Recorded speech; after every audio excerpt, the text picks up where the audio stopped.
We are covering reinforced concrete columns for the FE Civil exam, focusing on the critical differences between tied and spiral columns and how to handle combined axial load and moment using interaction diagrams. First, let's distinguish between tied and spiral reinforcement. A tied column, the more common type, uses individual steel ties, typically rectangular, spaced vertically to brace the longitudinal steel bars against buckling.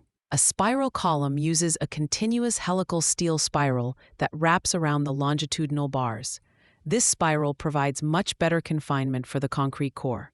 This confinement is the key reason why spiral columns exhibit more ductile behavior before failure compared to the more brittle failure of a tied column. The NCEES exam directly tests this difference through the strength reduction factor, phi. In the NCEES FE Reference Handbook, under the Reinforced Concrete section, you'll find that for compression-controlled members like columns, the phi factor for a tied column is 0.65, while for a spiral column it is 0.75. This is a frequent point of confusion on the exam. A common trick question will give you a spiral column but tempt you with an answer calculated using the 0.65 phi factor for a tied column. A helpful mnemonic is, spirals are superior and safer, so they get a superior phi of 7.5. This helps you remember that the better performing, more ductile column gets the higher factor. Now, let's look at pure axial capacity. The handbook provides the formula for the maximum nominal axial compressive strength, PN max. It's alpha times the quantity of 0.85 times F prime C times the net concrete area, which is gross area AG minus steel area AST, plus Fy times AST.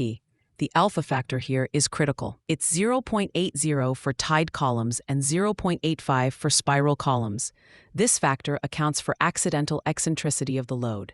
An exam question will provide F prime C, Fy, the column dimensions to find Ag, and the steel reinforcement details to find AST.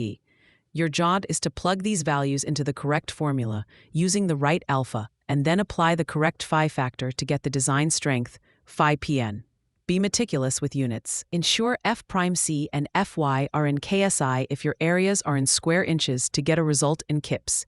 Most real-world columns, however, are subjected to both axial load and a bending moment. This is where the PM interaction diagram comes into play. You will not be asked to create one on the FE exam. Instead, you'll be given a diagram for a specific column and a set of factored loads, Pu and mu.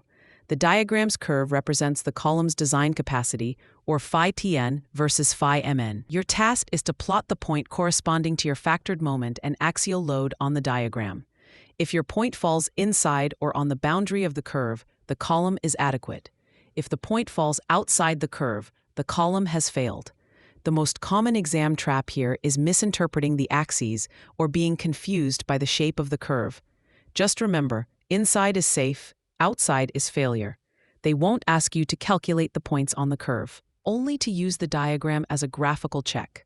So for the FE Civil exam on reinforced concrete columns, focus on identifying the column type, selecting the correct phi and alpha factors, correctly calculating the maximum axial strength, and confidently interpreting a given PM interaction diagram.